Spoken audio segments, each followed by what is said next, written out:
துதிகளின் மத்தியில் வாசம் பண்ணுகிற சர்வ வல்லமையுள்ள, சர்வ இடங்களிலும் வியாபித்திருக்கிற, சர்வ ஞானம் படைத்த தெய்வத்தை ஆராதிப்பதற்கு நம்மை ஆயத்தப்படுத்திக் கொள்வோம். ஜாதிகள் எல்லாரும் கர்த்தரை துதியுங்கள், ஜனங்கள் எல்லாரும் அவரை போற்றுங்கள். அவர் நம்மேல் வைத்த கிருபை பெரியது, கர்த்தரின் உண்மை என்றென்றைக்கும் உள்ளது. ஜெபம் செய்வோம். நீர் எங்கள் மேல் வைத்த உம்முடைய கிருபை பெரியது என்று சொல்லி நன்றி நிறைந்த இருதயத்தோடு மீண்டும் காணொளியின் மூலமாக அவரவர்களுடைய இல்லங்களிலே அமர்ந்து உம்மை ஆராதிப்பதற்கு எங்களுக்கு கொடுத்தது நல்ல வேளைக்காக உம்மை துதிக்கிறோம், உம்மை ஸ்தோத்திரிக்கிறோம். சுவாமி, நீர் துதிகளின் மத்தியிலே வாசம் பண்ணுகிறீர். துதிகளில் பிரியப்படுகிற தேவன் நீர் ஒருவரே துதிக்கப்படத்தக்க தேவன்.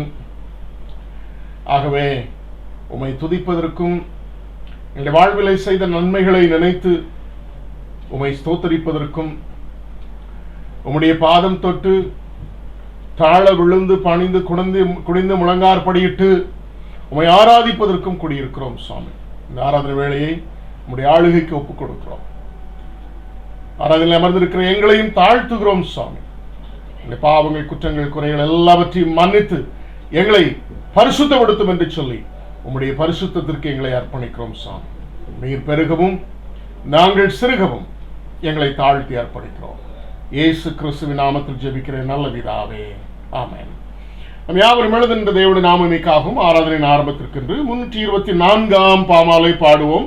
324ஆம் பாமாலை, பாதை காட்டும் மா யெகோவா பரதேசியான நான் என்கிறதான பாடலை நாம் பாடுவோம்.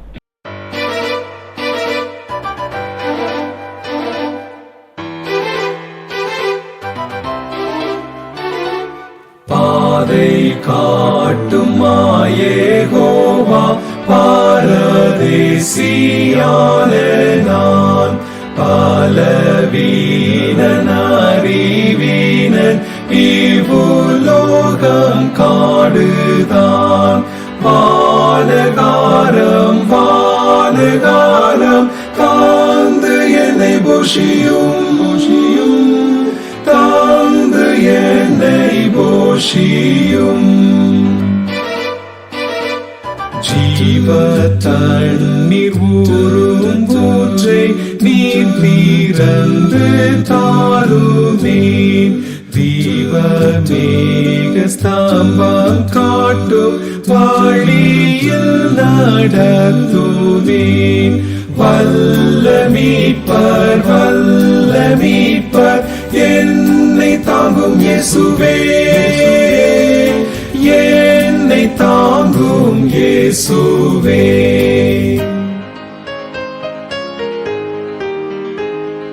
சாவின் அந்தகாரம் வந்து என்னை மூடும் நேரத்தில், சாவின் மேலும் வெற்றி தந்து என்னை சேர்ப்பி மோட்சத்தில்.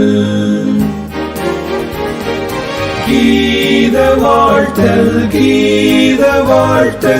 உமக்கென்றும் பாடுவேன், உமக்கென்றும் பாடுவேன், உமக்கென்றும் பாடுவேன்.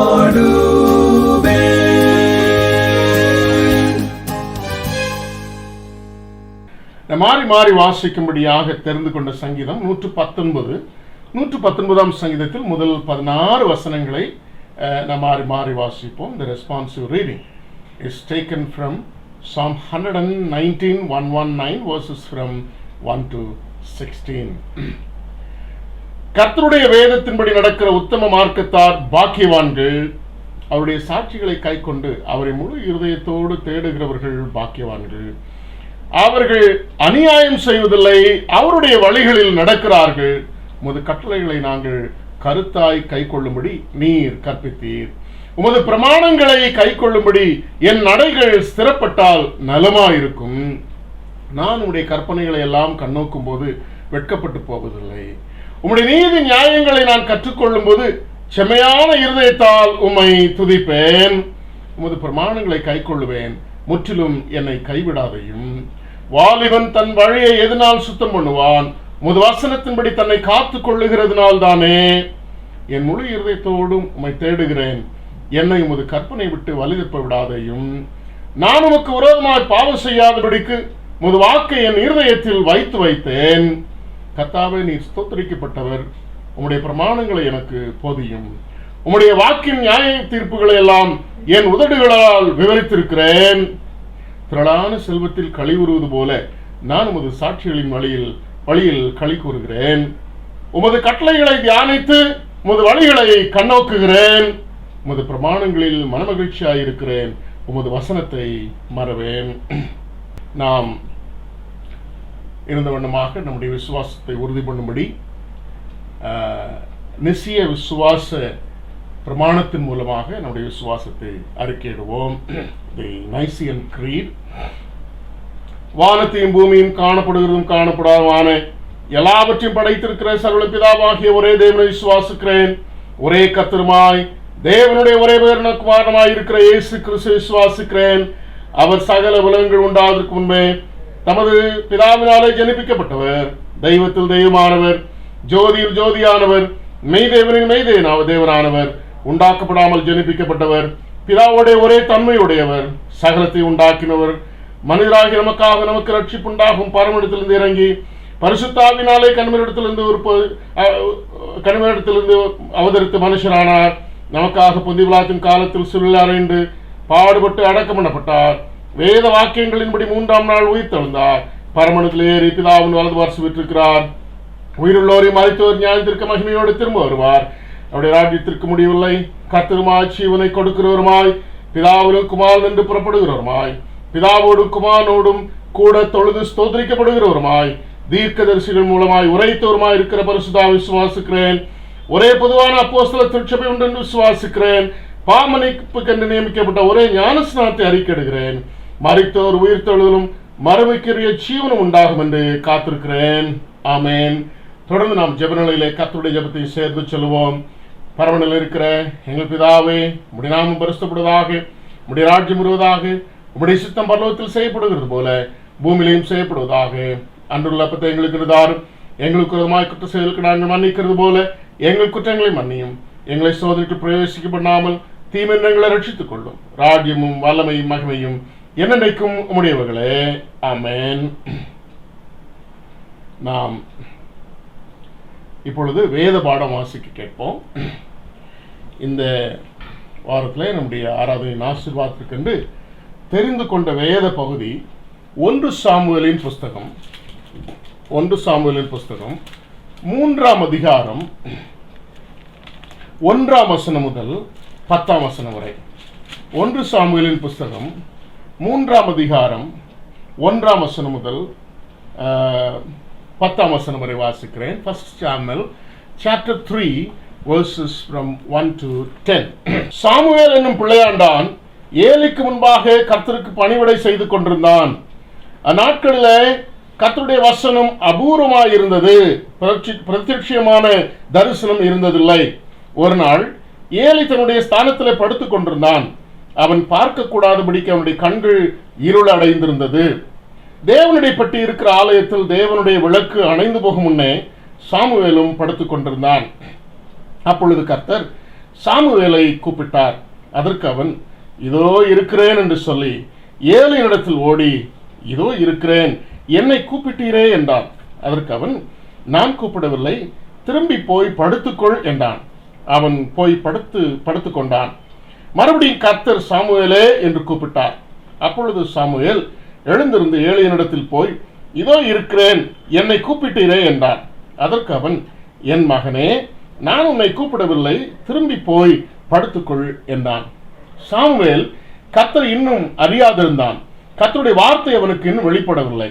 கர்த்தர் மறுபடியும் 3ஆம் விசை சாமுவேலே என்று கூப்பிட்டார். அவன் எழுந்திருந்து ஏலியினிடத்துக்கு போய் இதோ இருக்கிறேன், என்னை கூப்பிட்டீரே என்றான். அப்பொழுது கர்த்தர் பிள்ளையாண்டனை கூப்பிடுகிறார் என்று ஏலி அறிந்து சாமுவேலை நோக்கி நீ போய் படுத்துக்கொள், உன்னை கூப்பிட்டால் அப்பொழுது நீ கர்த்தாவே சொல்லும், அடியேன் கேட்கிறேன் என்று சொல் என்றான்.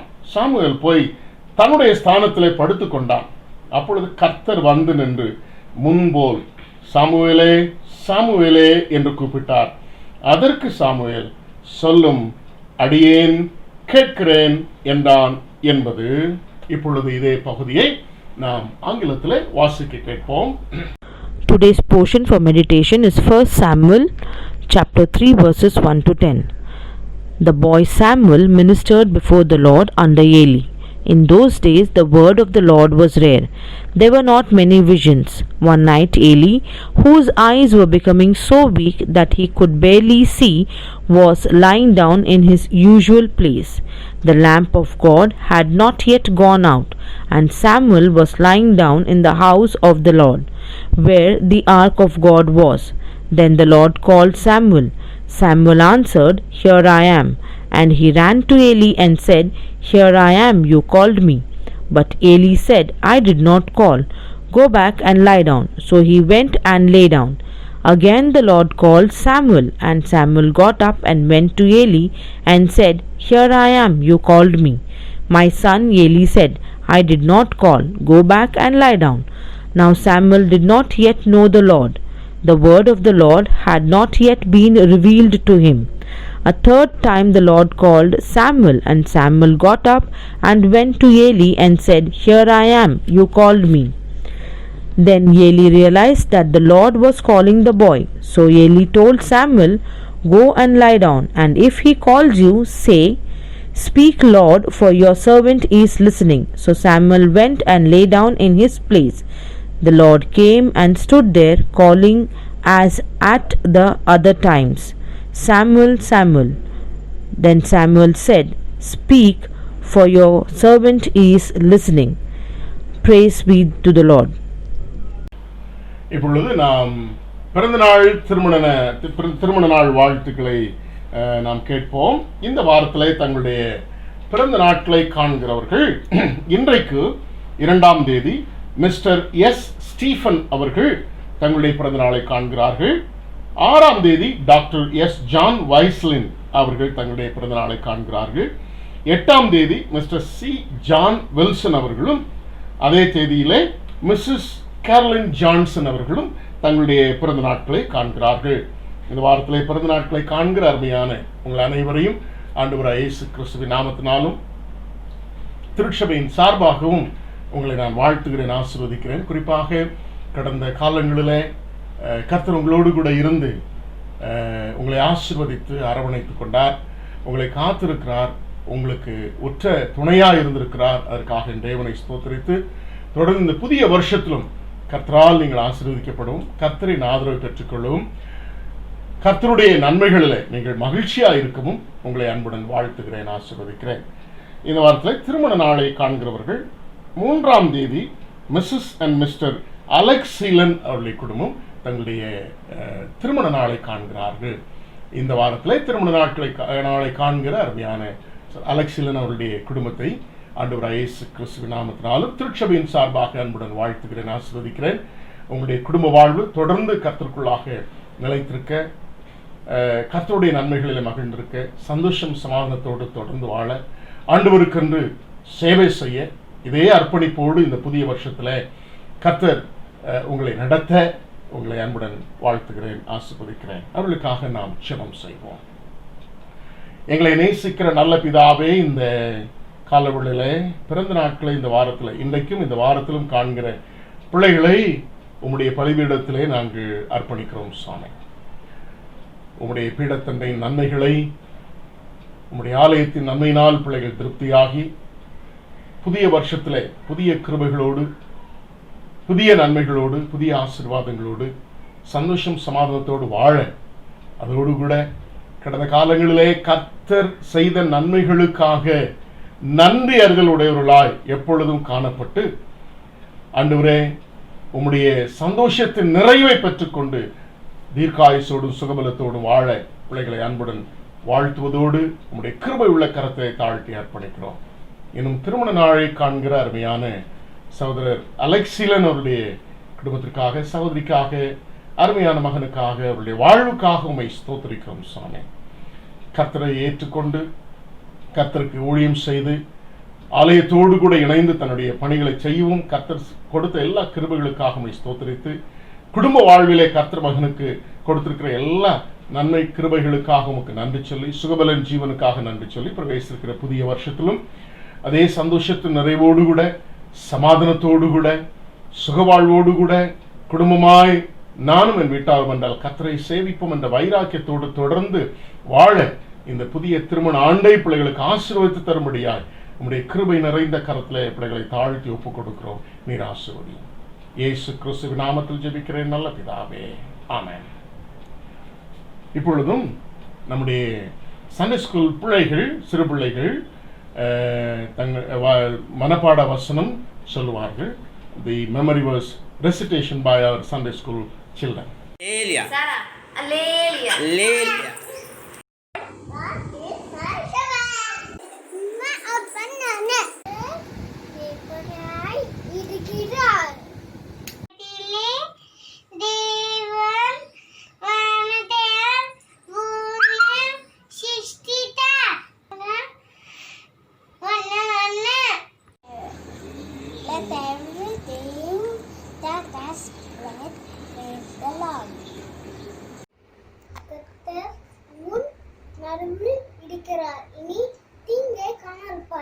Thank you. Blessed is the one who does not walk in steps with the wicked, or sit in the company of mockers, or stand in the way that sinners take. இதோ நான் தேசத்தின் மேல் பஞ்சத்தை அனுப்பும் நாட்கள் வரும். ஆகார குறைவினால் உண்டாகிய பஞ்சமல்ல, ஜல குறைவினால் உண்டாகிய தாகமும் அல்ல. கர்த்தருடைய வசனம் கேட்க கிடையாத பஞ்சத்தை அனுப்புவேன் என்று கர்த்தராகிய ஆண்டவர் சொல்லுகிறார். ஆமோஸ் 8ஆம் அதிகாரம் 11ஆம் வசனம். தேங்க்யூ. உன் சூரியன் இனி அஸ்தமிப்பதும் இல்லை, உன் சந்திரன் இனி மறைவதும் இல்லை. கர்த்தரே உனக்கு நித்திய வெளிச்சமாய் இருப்பார். உன் துக்க நாட்கள் போகும். ஏசாயா 60:20. Come, you children, listen to me. I will teach you the fear of the Lord. Psalm 34:11. Thank you. Jesus is my shepherd. Praise the Lord. Surely goodness and mercy shall follow me all the days of my life, and I will dwell in the house of the Lord forever. Psalms 23:6. Thank you. It is written in Isaiah the prophet, I will send my messenger ahead of you who will prepare your way. Mark chapter 1:2. Listen, my son, to your father's instruction, and do not forsake your mother's teaching. Proverbs chapter 1:8. Praise the Lord, praise the name of the Lord, praise the servant of the Lord. Amen. As a prisoner for the Lord, I urge you to live a life worthy for the calling you have received. Ephesians chapter 4:1. நம்முடைய குட்டி பிள்ளைகள் எல்லாரும் அழகா வசனம் சொன்னதை எல்லாரும் கேட்டோம். கர்த்தர்களை ஆசீர்வதிக்கட்டும். பெற்றோர்களும் என்னுடைய வேண்டுகோளுக்கு இணங்க பிள்ளைகளுக்கு வசனம் சொல்லி வீடியோ எடுத்து அனுப்பியிருக்காங்க.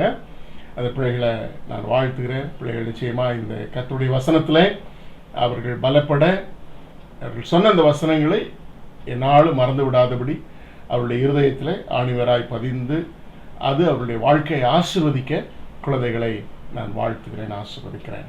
இப்பொழுது நாம் ஜெபம் செய்வோம். எங்களை அதிகமாய் நேசிக்கிற நல்ல பிதாவே, உம்மை நன்றி நிறைந்த இருதயத்தோடு துதிக்கிறோம், ஸ்தோத்திரிக்கிறோம் சுவாமி. துதித்தலே இன்பமும் ஏற்றதுமாய் இருக்கிறது. ஆகவே நீர் செய்த நன்மைகளை நாங்கள் எப்பொழுதும் நினைவு கூறும் பொழுதெல்லாம் உம்மை துதியாமல் இருக்க முடியாது. உங்களுடைய உள்ளத்தின் ஆழத்திலிருந்து ஆண்டவரே வெளிப்படுகிற துதி தோத்திர பலியாகிய உதடுகளின் கனியாகிய தோத்திர பலிகளை உமக்கு நாங்கள் செலுத்துகிறோம் சுவாமி. கர்த்தனை செய்த நன்மைகள் ஏராளம் ஏராளம் ஏராளம் சுவாமி. நாங்கள் இந்த உலகத்திலே வாழ்வதற்கும் உயிரோடு இருப்பதற்கும் ஆண்டவரே உம்முடைய கிருபை எங்களுக்கு அவசியம் சுவாமி. அந்த கிருபை நிழல்ல எங்களை காத்துக்கொண்டே ஆண்டவரே உம்முடைய அன்பை எங்களுடைய ஆண்டவராய் இயேசு கிறிஸ்துவின் மூலமாக வெளிப்படுத்தியிருக்கிறீர். உம்முடைய அன்பை பெற்றுக் கொண்டிருக்கிறோம், உம்முடைய ஆதரவை பெற்றுக் கொண்டிருக்கிறோம், உம்முடைய ஆண்டவரே இரக்கங்களை பெற்றுக் கொண்டிருக்கிறோம், உம்முடைய ஆசீர்வாதங்களை பெற்றுக் கொண்டிருக்கிறோம். இப்படி ஒவ்வொன்றாய் எங்களுடைய வாழ்க்கையில கடந்த காலங்களிலும் குறிப்பாக கடந்த வாரம் முழுவதும் நீ செய்த நன்மைகளை நினைத்து நினைத்து நினைத்து உம்மை துதிக்கிறோம், உம்மை ஸ்தோத்திரிக்கிறோம் சாமி. நாளில் ஆண்டவரே எங்களுடைய திருச்சபை நல்ல விசுவாச குடும்பங்களையும் ஆண்டவருடைய கிருபை உள்ள கரத்திலே தாழ்த்தி ஒப்புக் கொடுக்கிறோம் சாமி. ஒவ்வொருவரையும் உடைய விசேஷித்த கிருபையினால் பாதுகாத்து வந்திருக்கிறீர். அதற்காக உமக்கு நன்றி சொல்கிறோம். ஒவ்வொருவருக்கும் நீர் உற்ற துணையாக இருந்திருக்கிறீர், ஸ்தோத்திரிக்கிறோம் சாமி. ஒவ்வொரு பிள்ளைகள் மேல் ஆண்டவரே உம்முடைய கண்ணை வைத்து ஆண்டவரே உம்முடைய பார்வையிலே அவர்களை நீர் காத்து கொண்டு வந்திருக்கிறீர். ஆண்டவரே என் கருவை உம்முடைய கண்கள் கண்டது என்று சொல்லி வேதம் சொல்லுகிறது. ஆகார் தமக்கு பெயர் வைக்கும் பொழுது அவர் என்னை காண்கிற தேவன் என்று சொல்லி வேதம் சொல்லுகிறது. அப்படி ஆண்டவரே நீர் எங்களை காண்கிற தேவனாக இருக்கிறீர். ஆகவே நம்முடைய பார்வையிலே நாங்கள் எவ்வளவு பாதுகாப்பா இருக்கிறோம் என்பதை உணர்ந்து கொள்கிறோம் சாமி. அதற்கு மிஞ்சி ஆண்டவரே சில வேளைகளிலே இந்த உலகத்தின் பாடுகளும் துன்பங்களும் நெருக்கங்களும் எங்களை கடந்து வரும் பொழுது நாங்கள் சோர்ந்து போகாதபடி எங்களை தூக்கி எடுத்து பலப்படுத்தி காத்து ஆதரித்து அரவணைத்து கொண்டு வந்திருக்கிறீர். அதற்காக ஸ்தோத்திரிக்கிறோம். ஆண்டவரே தொடர்ந்து ஒவ்வொரு குடும்பத்தின் பிள்ளைகளை நாங்கள் நினைவு கூறுகிறோம். விசேஷமாக ஒரு சில நாட்களாக சுயமாக இருக்கக்கூடிய அருமையான சுபையாங்களுக்காக நாங்கள் ஜெபிக்கிறோம், ஆன்டிக்காக ஜெபிக்கிறோம், ஆண்டவரே குமாருக்காக ஜெபிக்கிறோம். அருமையான பிள்ளைகளுக்கு இதுவரை நீர் கொடுத்து வந்த நல்ல சுகத்திற்காக ஸ்தோத்திரிக்கிறோம். தொடர்ந்து பரிபூர்ணமான சுகத்தை தாரும். இந்த சீசனல் சிக்னஸ்னாலே கஷ்டப்பட்டு கொண்டிருக்கிறார்கள். ஆண்டவர் தாமே அவர்களுக்கு தேவையான இந்த மழை, அந்த ஆண்டவரே ஒரு விதமான புழுக்கமான ஒரு சூழ்நிலைகள் இவைகளின் மத்தியிலே ஆண்டவரே வரக்கூடிய சிக்னஸஸ் உண்டு சாமி இந்த மழை சீசன்ல. அதனாலே பிள்ளைகள் வந்திருக்கிற அந்த விலகினங்களிலே அவர்களை நீ காத்துக்கொள்வீராக. இன்னும் ஜி ஐசக் ஐயா அவர்களுக்காக ஜெபிக்கிறோம். அவர்களும் சுகமாக இருப்பதாக கேள்விப்படுகிறோம். அவருடைய சுகவீனங்களிலும் கர்த்தர் ஒரு நல்ல பரிபூர்ணமான சுகத்தை ஐயாவுக்கு நீ தந்து உம்முடைய பலத்தினால் இடைக்கட்டும்படியாக நாங்கள் ஜெபிக்கிறோம். எங்களுடைய பலகீனங்களிலே உம்முடைய பலன் பரிபூர்ணமாக விளங்கி வருகிறபடியால் உமக்கு நாங்கள் நன்றி சொல்கிறோம். நாங்கள் தொடர்ந்து ஜெபித்து வருகிற பாக்கியராஜ் ஐயாவுக்காக ஜெபிக்கிறோம். அவர்களுக்கும் ஆண்டவரை எழுந்து நடந்து பலனோடு அந்த கால்களிலே ஆண்டவரை பலத்தை கர்த்தர் கொடுத்து அவர்களை காத்துக்கொள்ளும்படியாக நாங்கள் ஜெபிக்கிறோம். இப்படி சுகவீனத்திலும் பலகீனங்களிலும் தீராத பலகீனங்களாகிய டயபெட்டிக்ஸ், ஆர்த்தரைட்டிஸ் என்று சொல்லி பலவிதமான ஆண்டவர் ஹைப்பர் டென்ஷன்ஸ் என்று சொல்லி பலவிதமான பலகீனங்களிலே கஷ்டப்பட்டு கொண்டிருக்கிற பிள்ளைகள், ஆண்டவரே பெரியவர்கள், முதியோர்கள் எல்லாருக்காக ஜெபிக்கிறோம். எல்லாருடைய பலகீனங்களிலே அவர்களை தாங்கி பலப்படுத்தி காத்துக்கொள்ளும்படியாக நாங்கள் ஜெபிக்கிறோம் சாமி. மற்ற எல்லாபடி எங்களுடைய சிறு பிள்ளைகள் முதல் பெரியவர்கள் வரை எங்களுடைய ஆலயத்தில் இருக்கக்கூடிய ஒவ்வொரு குடும்பத்தின் பிள்ளைகளையும் தனி நபர்களையும் கர்த்தர் ஆசீர்வதித்து ஆதரித்து அவர்களை அரவணைத்துக் கொள்ளும்படியாக நாங்கள் ஜெபிக்கிறோம்.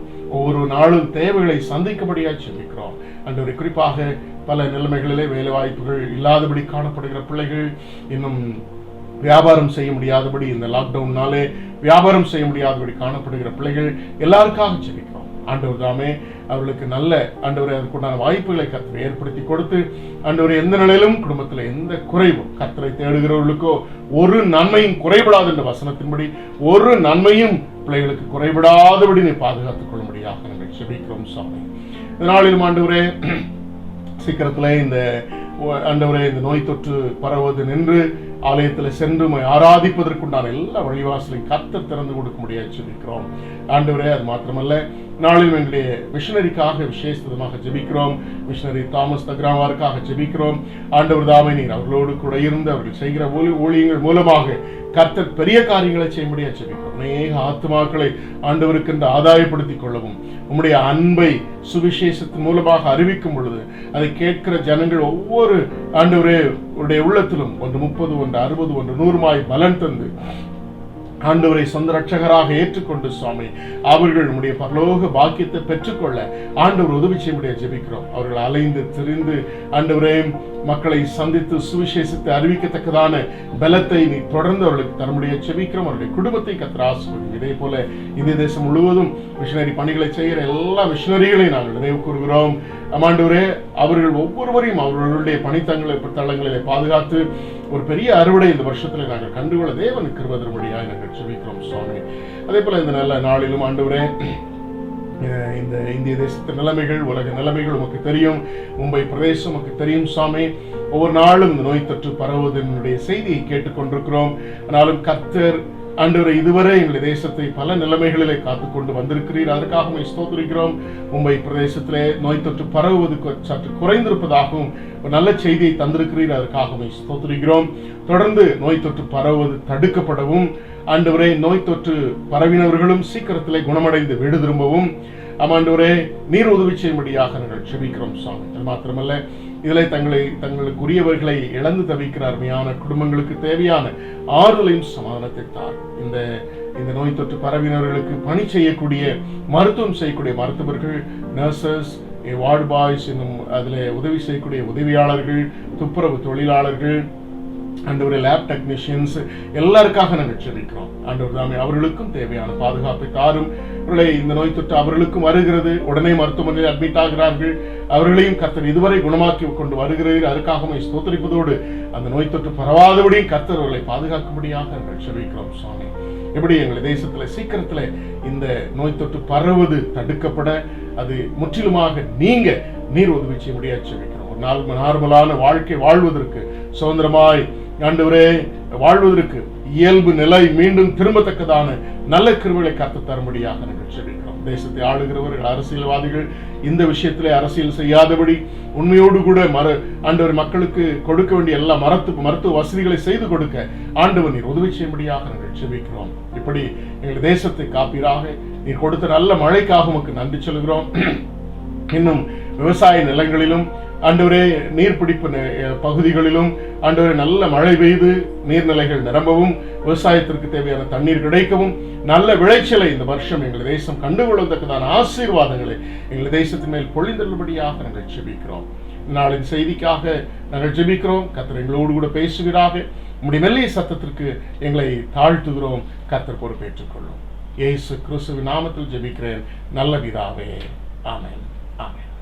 கிறிஸ்துவுக்குள் பிரியமானவர்களே, ஆண்டவராகிய இயேசு கிறிஸ்துவின் நாமத்திலே உங்களை அன்புடன் நான் வாழ்த்துகிறேன், ஆசீர்வதிக்கிறேன். கர்த்தர் உங்களை ஆசீர்வதிப்பாராக. இன்றைக்கு இருக்கக்கூடிய இந்த லாக்டவுன் அல்லது ஊரடங்கு நிமித்தமாக மீண்டும் நாம் வீடுகளிலே இருந்து ஆண்டவரை ஆராதிக்க வேண்டிய ஒரு கட்டாயமான சூழ்நிலை ஏற்பட்டிருக்கிறது. உம்மை அறியாது ஒன்றுமே நடப்பதில்லை என்று வசனம் சொல்லுகிறது. ஆகவே அவரை அறியாது ஒன்றும் நடப்பதில்லை. இதை குறித்து யாரும் எந்த மனசஞ்சலம் பட வேண்டியதில்லை. ஆலயத்தில் சென்று ஆண்டவரை ஆராதிக்க முடியவில்லை என்ற வருத்தம் இருந்தாலும் வருத்தப்படுவதில்லை. எந்த அர்த்தம் இல்லை என்றால் கர்த்தர் இதை அனுமதித்திருக்கிறார் சில காரணங்களுக்காக. ஆகவே நாம் இருக்கிற இடங்களில் அன்றைக்கு சமாரியா ஸ்திரியோடு கூட ஆண்டவர் பேசும் பொழுது எல்லா இடங்களிலும் ஆண்டவரை தொழுது கொள்ளக்கூடிய காலம் வரும் என்று சொல்லி இருக்கிறது. ஆகவே அவரை தொழுது கொள்வது முக்கியம் என்பதை மனதில் வைத்து இந்த ஆராதனையில் நீங்கள் பயத்தோடும் பக்தியோடும் அமர்ந்திருக்க உங்களை அன்புடன் வாழ்த்துகிறேன். அதே சமயத்தில் கிறிஸ்துவுக்குள்ளாக நீங்கள் எல்லாரும் சந்தோஷத்தோடும் சமாதானத்தோடும் வாழ்கிறீர்கள் என்று சொல்லி விசுவாசிக்கிறேன். கர்த்தர் உங்களை இதுவரை எல்லா நிலைமைகளிலும் பாதுகாத்திருக்கிறார். அதற்காக என் தேவனை ஸ்தோத்திரிக்கிறேன். தொடர்ந்து அருமையான அலெக்சாண்டர் ஐயா நன்றாயிருக்கிறார்கள். சுபையாங்கள் ஒரு சில இந்த சளி காய்ச்சலினாலே கஷ்டப்பட்டு கொண்டிருக்கிறார்கள். ஆண்டியும் அதே போல் ஐயா ஐசக் ஐயா அவர்களும் இந்த சளி காய்ச்சலினாலே, காய்ச்சல் இப்பொழுது இல்லை, நின்று விட்டது, இருந்தாலும் அவர்கள் சுகமாக இருக்கிறார்கள். இப்படி சின்ன சின்ன சுகவீனங்களிலே கஷ்டப்பட்டு கொண்டிருக்கிற அருமையான பிள்ளைகளுக்காக நாம் ஜெபித்து வந்தோம். குறிப்பாக அலெக்சாண்டர் ஐயாவுக்காக நாம் ஜெபித்தோம். கர்த்தர் பெரிய அற்புதத்தை அவர்களுடைய வாழ்க்கையில் இருவருக்கு செய்திருக்கிறார். என் தேவனை ஸ்தோத்திரிக்கிறேன். அருமையான பிள்ளைகளுக்காக ஜெபித்த அனைத்து உள்ளங்களுக்கும் என்னுடைய அன்பான நன்றியை நான் தெரிவித்துக் கொள்கிறேன். அதே போல் இந்த வீடியோ எடிட்டிங் மற்றும் வீடியோ ரெக்கார்டிங்க்கு உதவி செய்கிற என்னுடைய குடும்பத்தின் பிள்ளைகள், அருமையான மகன் பிரவீன், ஸ்டீவ், சியான் அண்ட் என்னுடைய மனைவி எல்லாருக்கும் என்னுடைய அன்பான நன்றி வாழ்க்கையும் தெரிவித்துக் கொள்கிறேன். இதுபோக அருமையான பிள்ளைகளுடைய வசனங்களை சொல்ல வைத்து வெளியே எடுத்துக் கொடுத்த அருமையான பெற்றோரை நான் அன்புடன் வாழ்த்துகிறேன், ஆசீர்வதிக்கிறேன். நேரடியாக செய்திக்குள்ளாக கடந்து செல்வோம். இதனாலின் செய்திக்கு ஆதாரமாக நான் தெரிந்து கொண்ட அருமையான வசனம் 1 சாமுவேலின் புஸ்தகம் 3ஆம் அதிகாரம் 10ஆம் வசனத்தை நான் வாசிக்கிறேன். அப்பொழுது கர்த்தர் வந்து நின்று முன் போல சாமுவேலே சாமுவேலே என்று கூப்பிட்டார். அதற்கு சாமுவேல் சொல்லும் அடியேன் கேட்கிறேன் என்றான். சொல்லும் அடியேன் கேட்கிறேன் என்றான். அதை ஆங்கிலத்தில் வாசி கேட்போம். The Lord came and stood there, calling as at the other times, Samuel, Samuel. Then Samuel said, Speak, for your servant is listening. Right. Speak, for your servant is listening. That's what we read from 1 Samuel chapter 3 verse 10. நாம் தொடர்ந்து நாம் தியானித்து வருகிற அருமையான செய்தி நீங்கள் எல்லாருக்கும் தெரியும். ஒரு ஆராதனையை, ஜீவனுள்ள ஆராதனையை ஆராதிப்பதற்கு ஆராதிக்கிறவர்களுடைய பங்கு எந்த அளவுக்கு இருக்க வேண்டும். Often the worshippers make the service or worship live and meaningful one. It is in the hands of the worshippers to make the worship live and meaningful. ஆகவே நாம் ஆராதிக்கிற நம்முடைய கரங்களில் தான் இருக்கிறது ஆராதனையை ஒரு அர்த்தமுள்ளதாகவும் ஜீவனுள்ளதாகவும். அப்படி ஆராதிக்கும் பொழுது ஜீவனுள்ள தெய்வத்தை தரிசிக்க முடியும் என்பதை நாம் செய்தியாக கேட்டு வந்தோம். When we make the worship meaningful and live by the worshippers, surely we'll be able to see the resurrected one alive and envision the Lord who is resurrected. ஆகவே இந்த செய்தியை ஆழமாக நாம் சிந்தித்துக் கொண்டிருக்கிறோம். அப்போ ஆராதனை செய்கிறவர்கள் எப்படி ஆராதிக்க வேண்டும் என்பதற்கான ஒரு விளக்கத்தை கடந்த நாட்களாக சிந்தித்து வருகிறோம். முதலாவது, அவர்கள் ஜீவனோடு இருக்க வேண்டும். ஜீவனோடு இருப்பதற்கு இயேசு நம்முடைய உள்ளத்தில் இருக்க வேண்டும் என்பதாக சிந்தித்தோம். அடுத்ததாக, நமக்குள்ளாக ஒரு மனம் இருக்க வேண்டும். நம்மோடு கூட ஆராதிக்கிறவர்களோடு இருக்கக்கூடிய ஒரு மனம் இருக்கு இல்லையா, அதற்கு முன்பாக தனிப்பட்ட நபராக, as an individual we should have unity within ourselves. நமக்குள்ளாக அந்த ஒற்றுமை காணப்பட வேண்டும் என்பதை நாம் சிந்தித்து வருகிறோம். அதை ஒரு அருமையான விளக்கத்தின் மூலமாக சிந்தித்து வருகிறோம். அதனுடைய அடிப்படையில் கடந்த நாட்களில் நாம் என்ன செய்திருக்கிறோம், சிந்தித்து வந்தோம். என்னெல்லாம் சிந்தித்திருக்கிறோம் என்றால், முதலாவது நம்முடைய இயல்புகளை ஆண்டவருக்கு அர்ப்பணிக்க வேண்டும் என்பதாக நாம் சிந்தித்தோம். கடந்த வாரத்தில் நம்முடைய கான்சைன்ஸ் அல்லது நம்முடைய மனசாட்சியை ஆண்டவருடைய பரிசுத்தத்தின் மூலமாக பரிசுத்தப்படுத்துவதற்கு துரிதப்படுத்த வேண்டும் என்று சொல்லி நாம் சிந்தித்தோம். In the last Sunday we have seen that we have to submit all our nature to the Lord when we come into the presence of God for the worship and all. The second one last week we meditated was that we have to quicken our conscience by His holiness. அவருடைய பரிசுத்தத்தின் மூலமாக நம்முடைய கான்சைன்ஸை பரிசுத்தப்படுத்த வேண்டும். அது மாத்திரமல்ல, எப்படிப்பட்ட மனசாட்சி இருக்கிறது நமக்கு நம்முடைய பாவத்தின் நிமித்தமாக, அண்ட் அந்த மனசாட்சியினுடைய பணிகள் என்ன என்பதெல்லாம் அழகாக நாம் சிந்தித்தோம். பின்பாக நாம் ஆண்டுடைய பரிசுத்தத்தின் மூலமாக நம்முடைய மனசாட்சி தூய்மைப்படும் பொழுது எப்படிப்பட்ட மனசாட்சி உடையவர்களாக இருக்க வேண்டும். When we sit in the presence of God, we should have the right conscience when we sit in the presence of God to have a meaningful and live worship. And today we are going to see the third one. இன்றைக்கு மூன்றாவது காரியத்தை நாம் சிந்திக்க இருக்கிறோம். அது என்னவென்றால், மூன்றாவது இதற்கென்று கொடுக்கப்பட்ட விளக்கம் என்னன்னு சொல்லி பார்த்தீங்கன்னா, the nourishment of the worship is the nourishment of mind with His truth, that is God's truth. அதாவது நம்முடைய மனதை அல்லது சிந்தை அல்லது அறிவை என்ன செய்ய வேண்டும், அவருடைய வசனத்தின் மூலமாக என்ன செய்ய வேண்டும், அதை ஊட்டப்படுத்த வேண்டும் என்று சொல்லி இந்த நாளிலே நாம் சிந்திக்க போகிறோம். அவருடைய சத்தியத்தின் மூலமாக நம்முடைய மனதை என்ன செய்யணும், அல்லது நம்முடைய சிந்தையை ஊட்டப்படுத்த வேண்டும், அல்லது அது சரியா சொல்லணும்னா சத்துள்ளதாக அது என்ன செய்யணும், மாற்றப்பட வேண்டும். அப்போ ஆகவேதான் ஒவ்வொரு ஆராதனைகளிலும் கர்த்தருடைய வசனங்கள் பிரசங்கிக்கப்படுகிறது, கர்த்தருடைய வசனங்கள் சொல்லப்படுகிறது. அது மாத்திரமல்ல, குறிப்பாக மெத்தடிஸ்டினுடைய ஆர்டர் ஆஃப் சர்வீஸ் ஆர் லிட்டரேச்சரில் பார்த்தீங்கன்னா more time is given when you look at the order of service of Methodist Church in India and Methodist Church, more time is dedicated only to the word of God, to listen to the word of God, to the sermon, to the homily. ஆகவே Methodist ஆராதனைகளில் அதிகமான நேரம் என்ன செய்கிறது, செய்திக்கென்று ஒதுக்கப்படுகிறது. காரணம், நம்முடைய சிந்தனைகள் தெய்வத்தினுடைய வசனத்தினால் சத்தியத்தினால் என்ன செய்யணும், ஊட்டப்படுத்தப்பட வேண்டும். அது என்ன செய்யணும், that should be nourished, our mind should be nourished by his truth. அவருடைய சத்தியத்தின் மூலமாக அது ஊட்டப்படுத்தப்பட வேண்டும் என்று சொல்லி இந்த நாளிலே நாம் சிந்திக்க போகிறோம். சரி, இப்போ நம்ம ஆலயத்துக்கு வந்தாச்சு. நம்முடைய இயல்புகள் எல்லாவற்றையும், நம்முடைய தன்மைகள் எல்லாவற்றையும் ஆண்டவர்கிட்ட என்ன செய்தாச்சு, ஒப்பு கொடுத்தாச்சு. இப்போ நம்முடைய மனசாட்சியை நம்ம ஆண்டவருக்கு ஒப்பு கொடுத்து பாவங்களை அறிக்கையிட்டு நம்முடைய மனசாட்சி, துர்மனசாட்சி, அசுத்தமான மனசாட்சி, நமக்குள்ளாக இருக்கக்கூடிய அந்த தீமையான மனசாட்சி எல்லாவற்றையும் நம்ம ஆண்டவருடைய இரத்தத்தினாலே, அவருடைய பரிசுத்தத்தினாலே கழுவி சுத்திகரித்து நம்முடைய மனசாட்சியை பலப்படுத்தி, இப்பொழுது அடுத்து நம்ம செய்ய வேண்டிய ஒரு விஷயம் என்னன்னு சொல்லி பார்த்தீங்கன்னா, ஆண்டவருடைய வசனம் கேட்பதற்கு நம்மை ஆயத்தப்படுத்த வேண்டும் அல்லது ஒப்பு கொடுக்க வேண்டும்.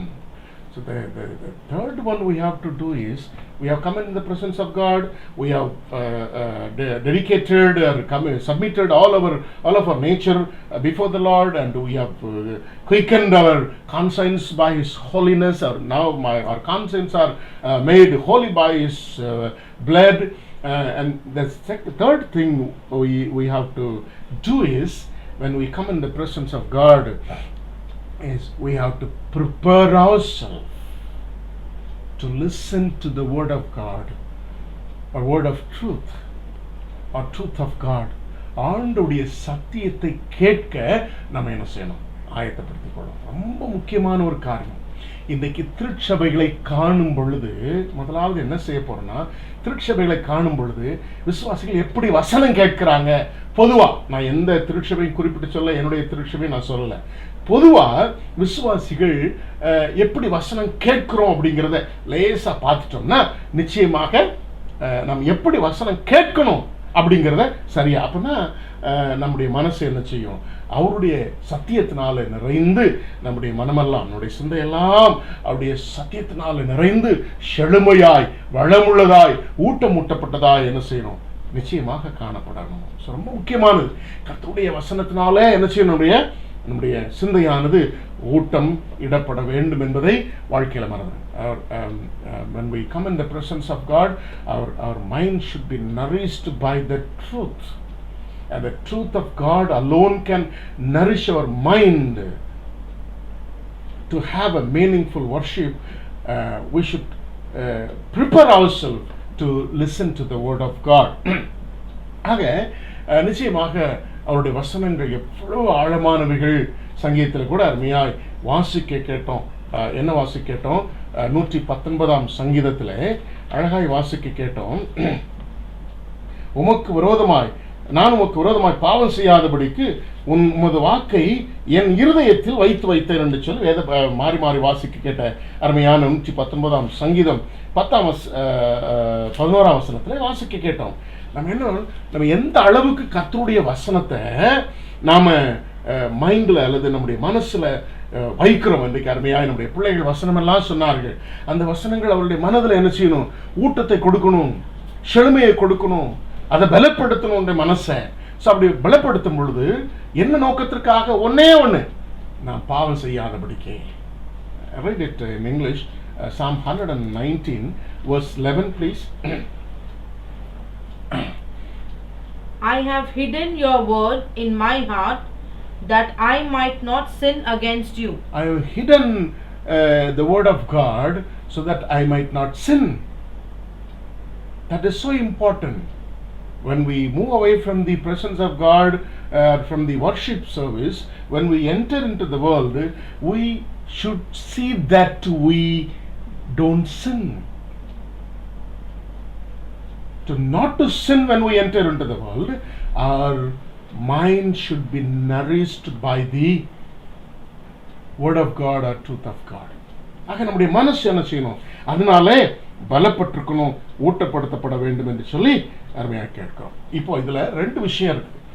இன்னைக்கு விசுவாசிகள் என்ன செய்யறோம் அப்படின்னு சொல்லி பார்த்தீங்கன்னா, கர்த்தருடைய சத்தியத்தை அல்லது வசனத்தை கேட்பதை விட்டுவிட்டு மனுஷனுடைய சத்தத்தை கேட்பதற்கு நம்மை ஒப்பு கொடுக்கிறோம். அதுதான் இன்னைக்கு ஒரு சில காரியங்களை அதுல நான் கொஞ்சம் அதிகமான நேரத்தை செலவழிக்க விரும்புகிறேன்.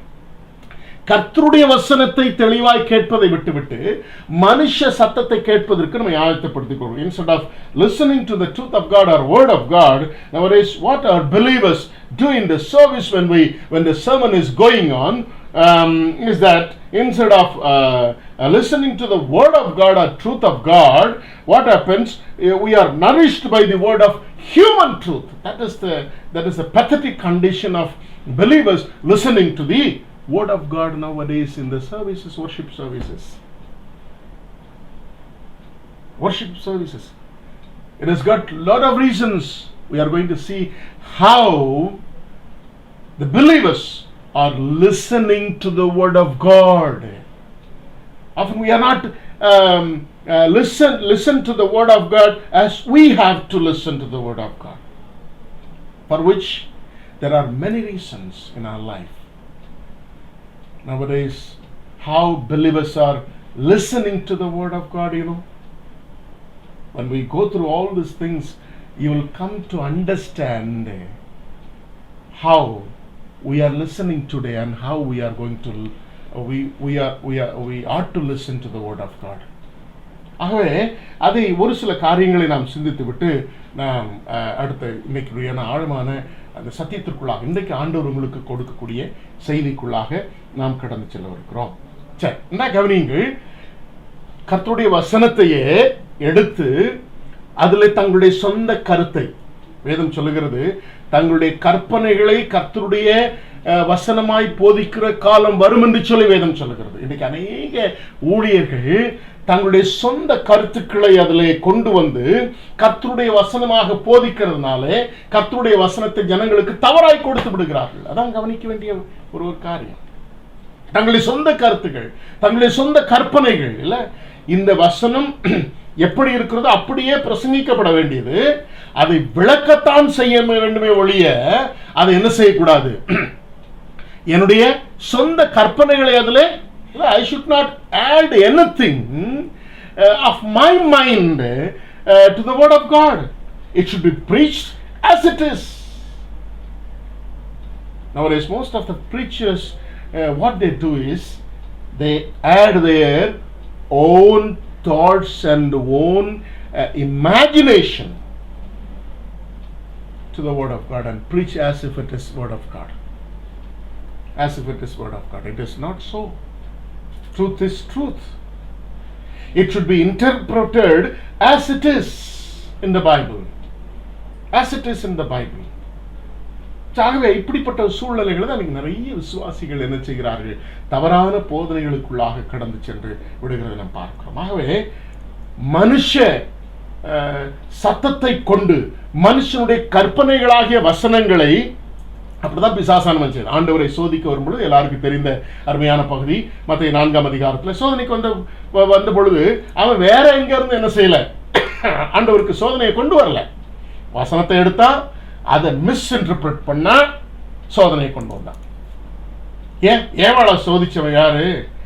ஆண்டவர் ஒரு வசனம் சொல்லியிருக்க, அதுக்கு ஒரு அவனுடைய சொந்த இன்டர்பிரேஷனை கொடுத்தான், ஒரு விளக்கத்தை கொடுத்தான், சோதனையை கொடுத்தான், விழுந்து போனாங்க. ஆக கர்த்தருடைய வசனத்தையே சாத்தானா இருந்தாலும் சரி, சாத்தானால் பயன்படுத்தப்படுகிற ஊழியர்களா இருந்தாலும் சரி, அல்லது எந்த ஊழியனா இருந்தாலும் சரி, அநேக வேளையிலே கர்த்தருடைய வசனத்தையே எடுத்து தங்களுடைய கருத்துக்களை உட்புகுத்தி சொல்லக்கூடிய சூழ்நிலைகள் ஏற்படுகிறது. இதுல கவனமா இருக்க வேண்டியது யார் தெரியுமா? ஊழியர்கள் அல்ல, விசுவாசிகள். ஊழியர்கள் அல்ல, விசுவாசிகள். தயவுசெய்து ஊழியர்களை குறை சொல்லாதீங்க. நீங்க எப்படி கேட்கணும், இப்ப எப்படி நீங்க கேட்டுக்கிட்டு இருக்கீங்கிறத சொல்ல போற, அப்பதான் தெரியும் எதனுடைய அடிப்படையில் வசனம் கேட்கிறீங்க, எப்படி நீங்க வசனம் கேட்கிறீங்க அப்படிங்கிறத இப்ப நான் சொல்லிக் கொடுக்க போறேன். அப்பதான் உங்களுக்கு தெரியும் நாம எப்படி வசனம் கேட்டுக்கொண்டிருக்கிறோம் என்பது. முதலாவது என்ன செய்யறோம் தெரியுமா? ஜட்ஜ்மெண்டலா இருக்கிறோம். எப்படின்னா, செய்தியாளர் செய்தி கொடுத்த பின்பாக செய்தி கொடுத்து கொண்டிருக்கும் பொழுது மனசுல ஓடிக்கிட்டே இருக்கும். ஏன் இது இப்படி இருந்தா நல்லா இருக்குமே, இந்த வசனம் அப்படி இல்லையே, இன்னொருத்தர் இப்படிலாம் பிரசங்கம் பண்ணாரு, இப்படியே இல்ல. often we listen to the word of God. While listening to the word of God preached by the preacher, what happens? We become judgmental. We start judging the sermon and listen. அடுத்ததாக இரண்டாவதாக என்ன செய்யறோம்? நம்முடைய வசனங்கள் எப்பொழுதுமே எப்படி வசனம் கேட்கிறோம்னா, நமக்குன்னு சில செலிபிரிட்டிஸ் இருக்கிறாங்க இல்ல, celebrity based we have got our own preachers to listen. சிலருக்கு அந்த கெட்ட பழக்கம் இருக்குது. அது எப்படிப்பட்ட பழக்கம்னு எனக்கு சொல்ல தெரியல, சரியா? எப்படிப்பட்ட பழக்கம்னு எனக்கு சொல்ல தெரியல. தங்களுக்குன்னு சில ஊழியர்களை வச்சிருக்கிறாங்க. அந்த ஊழியர்கள் பிரசங்கம் மட்டும்தான் சரி அப்படின்னு சொல்லிட்டு ஒரு டெஃபினிஷன்ல வந்துடுறாங்க, ஒரு கன்க்ளூஷன்ல வந்துடுறாங்க இல்ல. We come to a conclusion only these preachers are right, their sermons are right. It is not so. Even God can speak to you through a donkey, you know that. ஒரு கழுதை மூலமாக கர்த்தருடைய வசனம் உங்களுக்கு எனக்கு வர முடியும். கர்த்தர் அப்படிப்பட்ட சர்வ வல்லவராகும். ஆகவே யாரும் எளிமையா இந்த ஊழியக்காரனையும் எளியவர்களா நினைத்து விடார்கள். பெரிய பாப்புலர் பிரசங்கிமார் அல்லது நம்முடைய நாம் யாரை செலிபிரிட்டியா வச்சிருக்கோமோ அந்த பிரசங்கிமார் பண்ணாதான் சரின்ற முடிவோடு கூட என்னைக்கு விசுவாசி வசனம் கேட்க ஆரம்பிச்சாங்களோ அவங்களுக்கு கர்த்தருடைய வசனம் செய்தி சரியாய் போக வேண்டிய பிரகாரமாய் போவதில்லை. அவர்களால் கர்த்தருடைய வசனத்தை அவங்க கேட்க மாட்டாங்க, அந்த பிரசங்கியார் வசனத்தை கேட்பாங்க. மூன்றாவதாக அடுத்ததாக சிலர் எப்படி வசனம் கேட்கிறோம், கம்பேர் பண்ண ஆரம்பிச்சிடும். இந்த பாஸ்டர் இப்படிலாம் பிரசங்கம் பண்ணார், அந்த ஊழியக்காரன் இதை இப்படிலாம் பிரசங்கம் பண்ணார் இல்ல. We start comparing the sermon which we are listening in the worship service with some other preacher we have listened already. That is the problem with this in listening to the word of God. அதான் நம்முடைய வாழ்க்கையில் இருக்கிற பிரச்சனை. அடுத்தது என்னன்னா, கொடுக்கப்படுகிற செய்திகள்லாம் என்ன செய்யணும், நமக்கு சுகமா இருக்கணும். வேதம் சொல்லுகிறது, அவர்கள் இருதயத்திற்கு செவிகளுக்கு இச்சைகளுக்கு ஏற்ற போதைகளை தங்களுக்கென்று நியமித்துக் கொண்டார்கள். ஆக நமக்கு இஷ்டப்பட்ட செய்தியை பிரசங்கிக்கக்கூடிய பிரசங்கிமார மட்டும்தான் நம்ம கேட்கிறோம் இல்ல. அநேக வழிகளில் நமக்கு சுகமா இருக்கணும், அதை கேட்கும்போது நல்லா இருக்கணும் நமக்கு. அப்ப என்ன அர்த்தம், கர்த்தருனை ஆசீர்வதிப்பார்னு யாரெல்லாம் பிரசங்கம் பண்றாங்களோ அதெல்லாம் நமக்கு நல்லா இருக்கும். நீ பாவம் செய்திருக்கிற, இது பாவம் சுட்டி காண்பிக்கிற பிரசங்கிமாறு செய்கிற பிரசங்கத்தை அநேக வழியில் என்ன செய்யறதில்ல, கண்டித்து உணர்த்துகிற பிரசங்கிமாறு பிரசங்கிறத என்ன செய்ய அநேக வழியில கேட்கறது இல்லை. It should give some pleasure in our ears, then we listen to the sermon. அடுத்ததாக என்ன செய்யறோம், அடுத்து என்ன செய்யறோம்னு சொல்லி பார்க்கிறேன். அடுத்தது இன்னைக்கு நிறைய பேர் கதை சொல்ற ஊழியக்காரன் எழுதிட்டான். அங்கங்க வாசித்த கதைகள்லாம் சொல்லி கர்த்தருடைய வசனமா பிரசங்க. இன்னைக்கு என்ன நடக்குதா, அதுல சேர்க்கப்படுகிற கர்த்தருடைய வசனத்தை மறந்துட்டு சொன்ன கதையை நல்லா ஞாபகம் வச்சிருக்கோம். நிறைய பேர் என்கிட்ட சொல்லிருக்கேன். அதனால நான் இப்போ அதை விட்டுட்டேன், எக்ஸாம்பிள் சொல்றதையும் கதை சொல்றதையும். Unless the story or the example I give explains my thought, the truth of God, I never tell stories in the preaching. ஒரு நாள் சொல்றது இல்லை. ஏன்னா சொன்ன செய்தியை, கடவுளுடைய செய்தியை மறந்துட்டு கதையை மட்டும் ஞாபகம் வச்சிருக்காங்க, அல்லது இன்சிடென்ட்டை மறந்து ஞாபகம் வச்சிருக்காங்க, அல்லது ஊழியர் சொன்ன சாட்சியை ஞாபகம் வச்சிருக்காங்க. வசனம் என்ன சொன்னாரு தெரியாது, என்ன ஜோக் அடிச்சாருன்னு கேளுங்க நல்லா தெரியும் இல்லையா. அப்படிதான் இன்னைக்கு வசனம் கேட்கிறோம் ஆராதனைகளில். எப்படி ஒரு அர்த்தமுள்ள ஆராதனை, எப்படி கர்த்தருடைய வசனத்தினால நம்முடைய மனசு என்ன செய்யும் அல்லது நம்முடைய அறிவு வளமாகும் என்பதை நாம் யோசித்து பார்க்க வேண்டும் இல்ல. Right. Often we are happy to listen to the stories and we often remember the stories than the word of God that is preached by the preachers. Right. அடுத்ததாக இன்னைக்கு என்ன ஆச்சுன்னா, இப்போ நான் பிரசங்கம் பண்ணணும்னு வச்சுக்கோங்களேன், ஏதாவது ஊழியக்காரனை குறைச்சேன்னா ரொம்ப சந்தோஷமா இருக்கும். ஏதாவது திருச்சபைகளை இன்னைக்கு நிறைய ஊழியக்காரன் என்னன்னா, தாங்கள் கொடுக்கக்கூடிய செய்தி அங்கீகரிக்கப்பட வேண்டும் என்பதற்காக யாரையாவது குறை சொல்லி, எதையாவது டாக்டரினை குறை சொல்லி, ஆளை குறை சொல்லி, அவருடைய வாழ்க்கையை குறை சொல்லி தங்களுடைய பிரசங்கத்தில் சொல்லிடுறாங்க. நமக்கு அப்படி சந்தோஷமா இருக்கும். நிறைய பேர் அப்படித்தான் திருப்தி ஆகுறாங்க வசனத்துக்கு. அப்படி சொன்னா நல்லா பிரசங்கம் பண்றாரியா இல்ல, நல்லா பிரசங்கம் பண்றாரியா இல்ல. When we are happy to listen to the criticism or criticizes about other preachers or churches or doctrines or other things. When some wrong doctrines are there, are preached by somebody, it should be criticized and corrected. I am not telling that it should not be corrected to the people, but at the same time, we should not forget the word of God. Often we forget and remember the criticism that is done by the preachers. Right. Second thing, the next one. அடுத்ததாக என்னன்னா, நிறைய பேருக்கு என்னன்னா, இன்னைக்கு பிரசங்கிமாரெல்லாம் என்டர்டெய்னர்ஸா மாறிட்டான். இல்ல, என்டர்டெய்னர்ஸா மாறிட்டான். பிரசங்கம் பண்றதுலயே ஒரு என்டர்டெயின்மெண்ட்டை கொண்டு வரான். அப்படி தங்களை என்டர்டெயின் பண்ணக்கூடிய பிரசங்கிமார் பிரசங்கிக்கிற வார்த்தைகளை கேட்கறதுக்கு ஆயத்தமா இருக்கிறாங்களே ஒழிய, கர்த்தருடைய வசனத்தை வசனமாய் பிரசங்கிக்கிறவர்கள் நம்ம விரும்புறதில்லை. அவங்க சொல்ற செய்தியை கேட்கறதும் இல்லை. நம்ம often we get bored because the preacher is not entertaining us while preaching. Right? அடுத்ததாக, நம்மளை யாரும் குத்தி காமிச்சிடக்கூடாது. பொதுவா சில நேரங்களில் சில சத்தியத்தை சொல்லும் பொழுது கூட என்ன நடக்குது தெரியுமா? இந்த ஆள் என்னை பத்தி கேட்டிருக்கிறாரு. We don't like to be pinpointed. Our sin committed are not to be pointed by the preachers. Point out by the preachers. நிறைய நேரங்கள் இல்லை. உடனே நம்ம பொதுவா சொல்லியிருப்போம் பிரசங்கிமார், ஆனா என்ன குத்தி காமிச்சிட்டாரு. அப்படி யாரையும் குத்தி காமிக்க போறது இல்லை யாருமே. சில நேரங்களில் கர்த்தருடைய வசனம் நம்முடைய இருதயத்தை குத்துண்ண பண்ணும். The word of God may prick our mind or heart. It is not the preacher. That means the Lord is speaking to you. உங்கள்கிட்ட பேசிட்டு இருக்காருன்னு அர்த்தம். உங்களை குற்றப்படுத்துகிறதுக்காக அல்ல, கர்த்தர் உங்களோடு கூட பேசுகிறார் என்று சொல்லி அர்த்தம். ஆனா சில நேரங்களில் வேணும் குற்றப்படுத்துகிறவர்கள் இருக்கலாம், நான் இல்லைன்னு சொல்லலை. ஆனா நம்முடைய பாவங்களை சுட்டி காண்பிப்பதை நாம் விரும்ப வேண்டும். அப்பதான் நம்ம கர்த்தருடைய வசனத்தை கேட்பதற்கு ஆயத்தமாக இருக்கிறோம் என்று சொல்லி அர்த்தம்.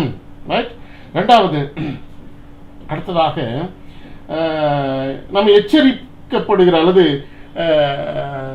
we don't like to listen to the caution given by the preachers through the word of God.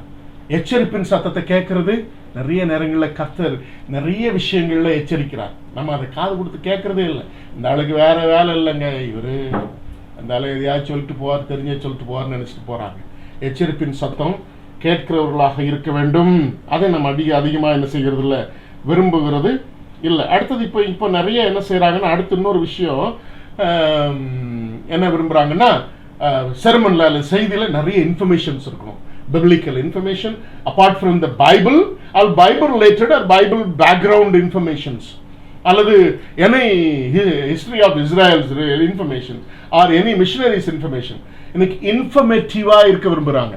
If more informations are given, we often are satisfied at, oh, very good preaching. It is not so, brother and sisters. It is not so.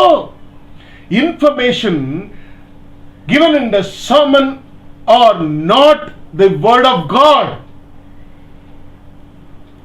கர்த்தருடைய செய்தி அது அல்ல.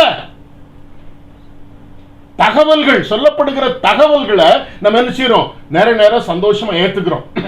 ஆனா கர்த்தருடைய சொல்லப்படுகிற தகவல்கள் கர்த்தருடைய வசனமா இல்ல. சொல்லப்படுகிற செய்தியை விட்டுட்டு தகவல்களினால நம்ம சந்தோஷப்பட்டு என்ன செஞ்சிடறோம், போயிடுறோம். அதுதான் கர்த்தருடைய வசனம் நினைக்கிறேன். இல்லவே இல்லை. தகவல்கள் யார் வேணாலும் சொல்லலாம். இன்னைக்கு பாத்தீங்கன்னா இன்டர்நெட்டை திறந்தீங்கன்னா அத்தனை தகவல்களையும் ஊழியக்காரன் கொடுக்கறத விட அத்தனை தகவல்களையும் மற்றவங்க இன்டர்நெட் நம்மால கொடுக்க முடியும். Informations given in the preachings are not at all. இன்னைக்கு நிறைய நேரங்கள்ல அதனால நிறைய ஊழியர்கள் என்ன செய்யறாங்க, இன்ஃபர்மேஷன்ஸை கலெக்ட் பண்ணி கொண்டு பிரீச்சிங்ல கொடுத்துடுறாங்க. So informations are not the word of God. ஞாபகத்தில் வச்சுக்காங்க. அடுத்ததாக இன்னைக்கு நிறைய இன்ஃபர்மேஷன் இருந்தா நல்ல பிரசங்கியார்னு சொல்லிட்டு என்ன செஞ்சிடறோம், சந்தோஷமா அவங்க சொல்றதை கேட்டுட்டு என்ன செய்யறோம், கொடுக்கறத நம்ம பார்க்கிறோம். அடுத்தது என்னன்னு சொல்லி பார்த்தீங்கன்னா, நிறைய தாளந்துகளை, நல்ல தாளந்து உள்ள பிரீச்சர், நல்லா பாடுவாங்க ஐயா, நல்ல ஜோம் பண்ணுவாங்க ஐயா, நல்ல ஜோக் அடிப்பாங்க ஐயா. அப்படிப்பட்ட பிரசங்கிமாரை கூட்டு வந்து தாளந்துகளை பேஸ் பண்ணி நல்ல பிரசங்கியார் நல்ல பிரசங்கம் பண்றாருன்னு சொல்லிட்டு உட்கார்ந்து கேட்கிறவங்க ஒரு நாள் கர்த்தருடைய வசனத்துக்கு நேராக செல்லவே முடியாது, சத்தியத்திற்கு நேராக செல்லவே முடியாது. often we enjoy listening to the preachers who has got lot of talents. நிறைய பிரசங்கிமாரு கொடுக்கப்பட்ட டைம்ல வந்து என்ன பண்ணுவாங்கன்னா பாட்டு பாடியே பாதி நேரத்தை காலி பண்ணிடுவாங்க. மீதி நேரத்துல என்ன சத்தியம் கேட்பாங்க, என்ன சத்தியம் சொல்ல முடியும் இல்ல? ஆக செய்தி கொடுக்கிற நேரம் என்பது நம்முடைய தாளந்துகளை வெளிப்படுத்துகிற நேரம் இல்லை. அதுக்காக பாட்டு பாட வேணாம்னு சொல்லல. நம்ம பாடுகிற பாடலானது நாம் சொல்லக்கூடிய சத்தியத்தை விளக்க வேண்டும், அப்படின்னா பாடலாம். ஆகவே தாளந்துகள் அடிப்படையிலே நம்ம செய்தியை பிரசங்கமாற்ற கேட்க விரும்புகிறோம். அடுத்ததாக என்ன செய்யறோம்? செய்தி கேட்கும்போது என்ன செய்யறோம்னா, இந்த செய்தி எனக்கு இல்லப்பா, நமக்கு யார்த்தையா பிரச்சனை இருந்திருக்கும், அது சம்பந்தப்பட்ட செய்தியை என்ன செஞ்சிருப்பாரு, அன்னைக்கு வந்த பிரசங்கியார் சொல்லியிருப்பாரு. என்ன செய்வோம்? ஆஹா, பிரசங்கியார் நல்ல வசனம் சொல்லியிருக்காரு, மாட்டினார் அந்த ஆளு, இந்த ஆளுக்கு தான் இன்னைக்கு இந்த பிரசங்கம். ஆஹா, ஐயரமா மாட்டினாங்க, இந்த ஐயரமாக்கு தான் இன்னைக்கு பிரசங்கம்.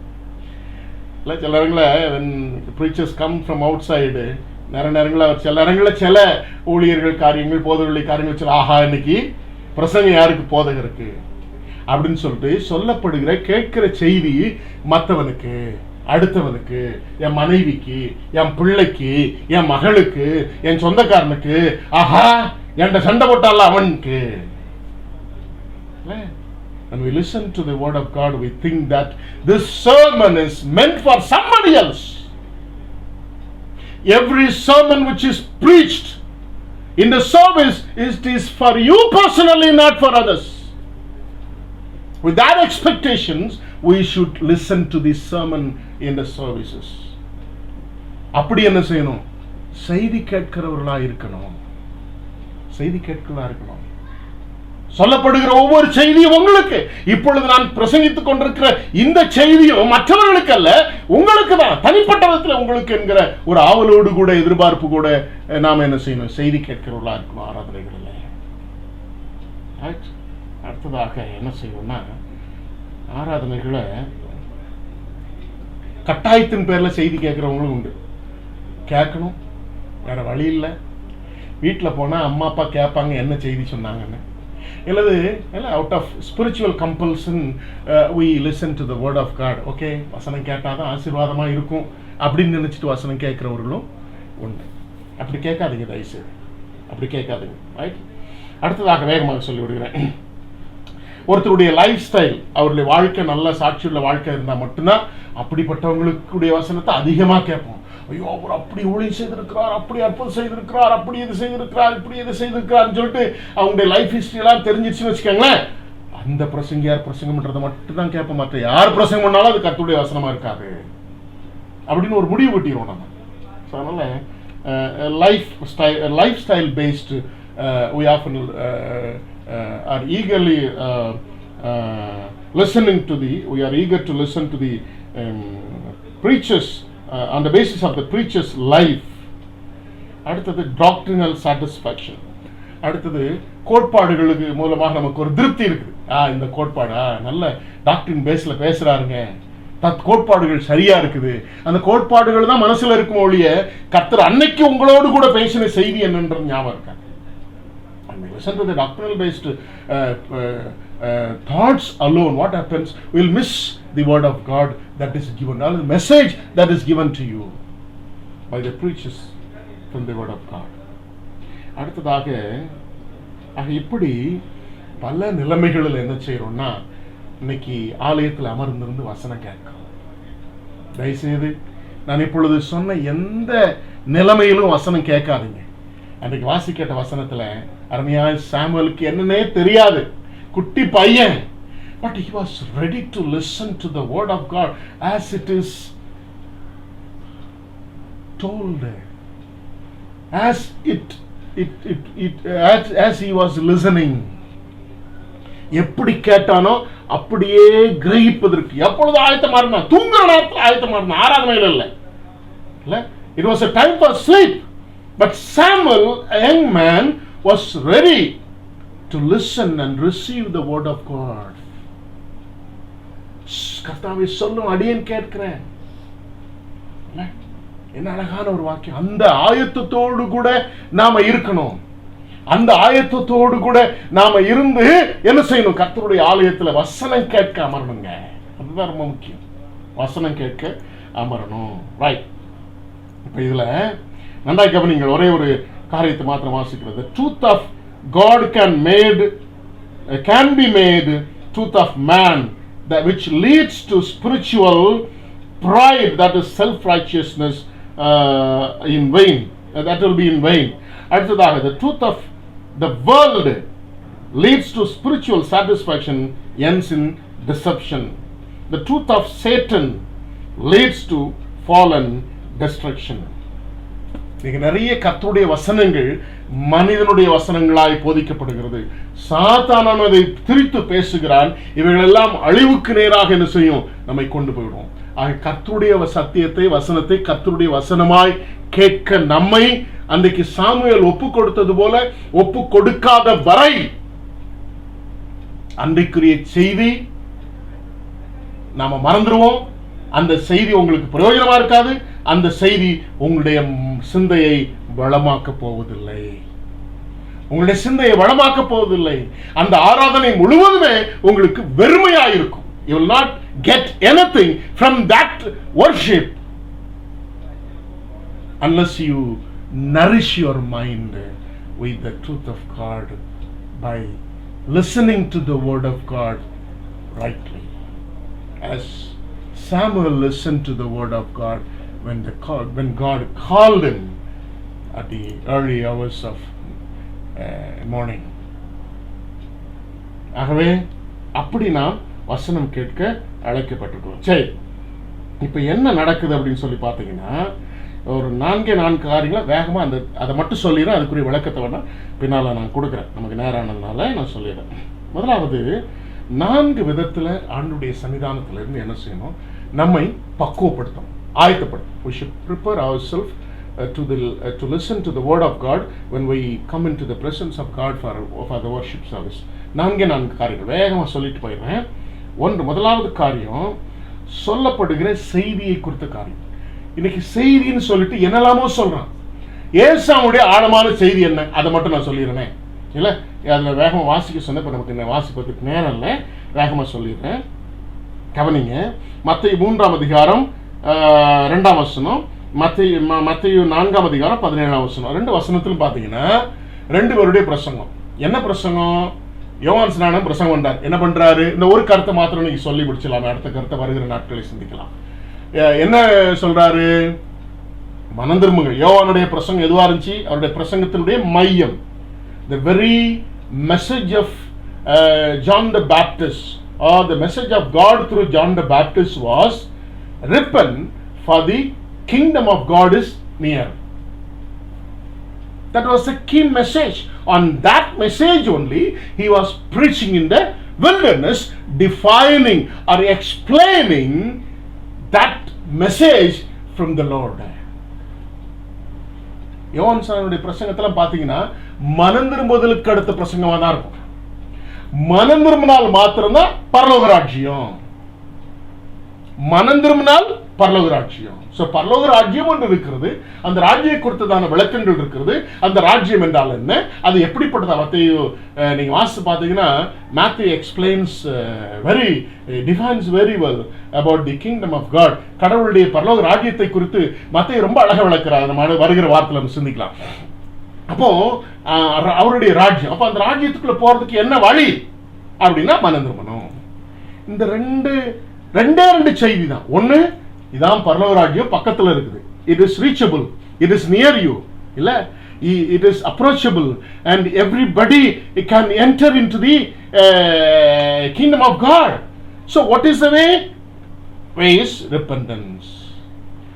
இப்போ யோவான் சானனுடைய பிரசங்கம் எதுவா இருந்துச்சு? மனம் திரும்புங்கள், பரலோக ராஜ்யம் சமீபித்திருக்கிறது. சரி, இயேசுனுடைய பிரசங்கம் எதுவா இருந்துச்சு? மனம் திரும்புங்கள். அந்த வசனத்தை மாத்திரம் நான் வாசிக்கிறேனே. மத்தேயு 4ஆம் அதிகாரம் 17ஆம் வசனம்.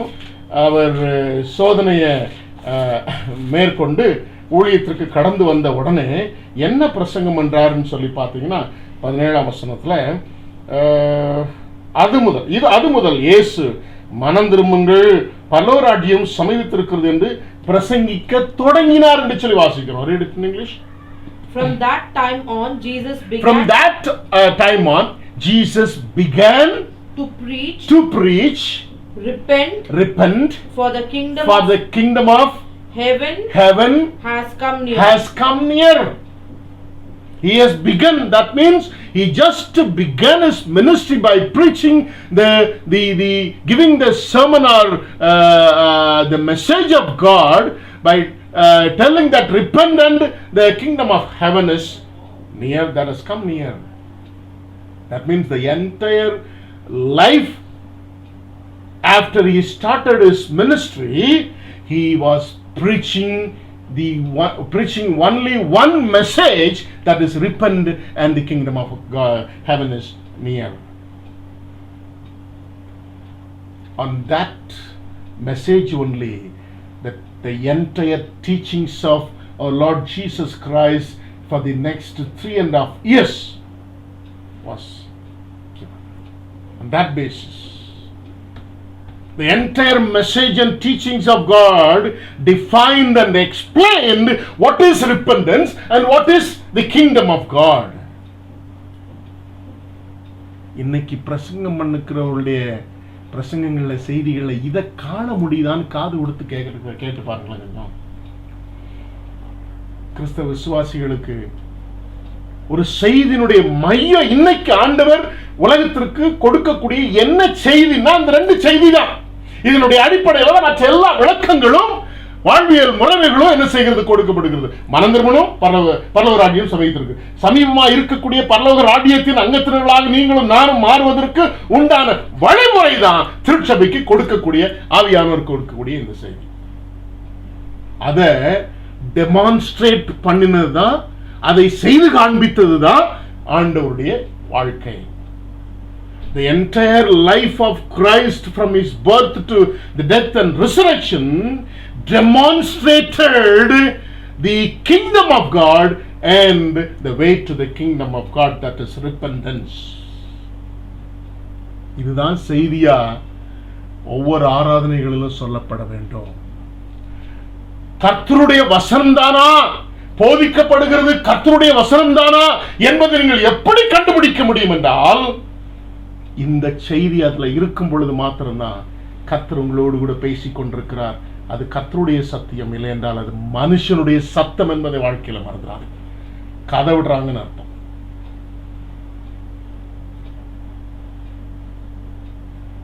ஆண்டவருடைய சன்னிதானத்திலே வந்த உடனே சாமுவேல் ஆயத்தமாய் இருந்தது போல கர்த்தருடைய சத்தம். Even Samuel had the difficulties of differentiating the word of God, the voice of God, and voice of Eli, the priest. In the beginning, he thought that Eli is calling him, but then the minister of God, that is Eli, rightly guided Samuel. It is not the voice of Eli or me. God is calling you. It is the voice of God. ஆராதனையில் அமரும் பொழுது விசுவாசிகளாகி நீங்களும் நானும் மனுஷ சத்தத்தை அல்ல சாமி, அது எந்த ஊழியக்கார பிரசங்கம் பண்ணாலும் சரி, யார் பிரசங்கம் பண்ணாலும் சரி, சாமி நீர் என்னோடு கூட பேசும் என்ற அர்ப்பணிப்போடு கூட, சத்தம் கேட்க வேண்டும் என்ற அர்ப்பணிப்போடு கூட வசனம் கேட்க ஆலயத்தில் அமர்ந்திருக்கணும்.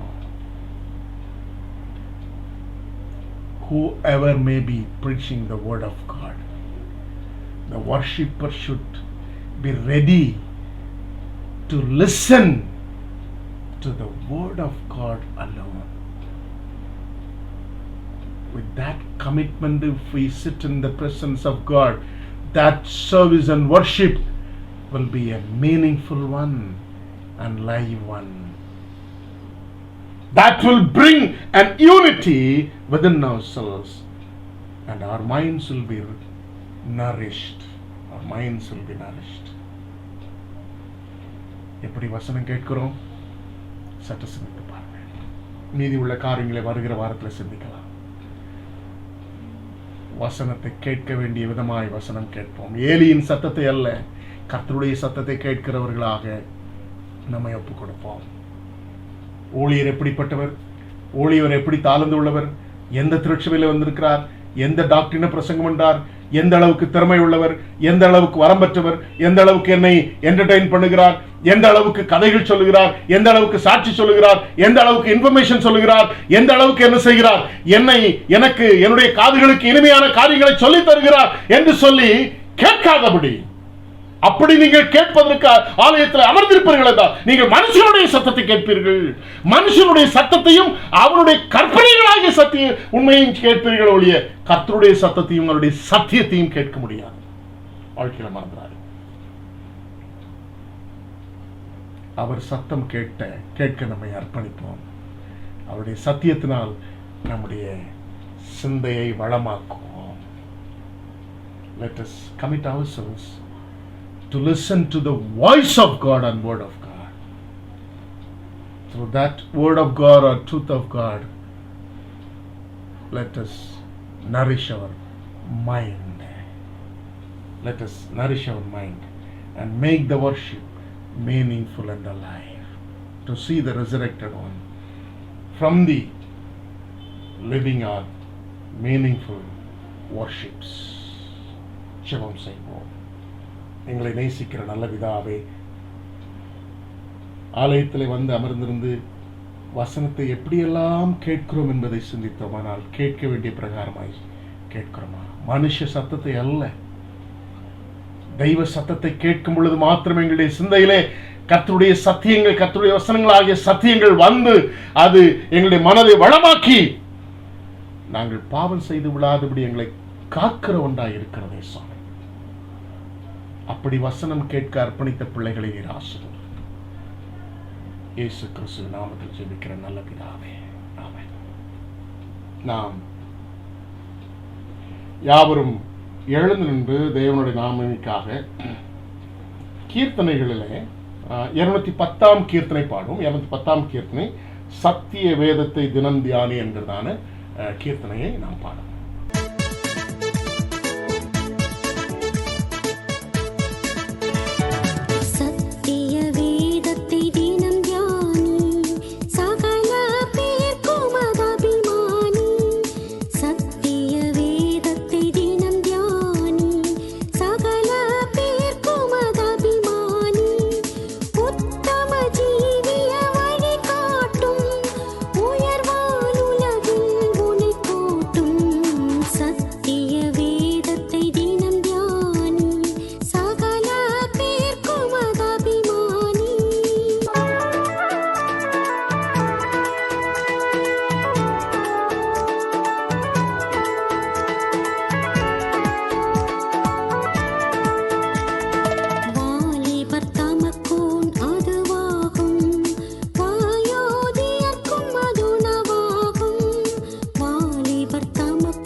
Mani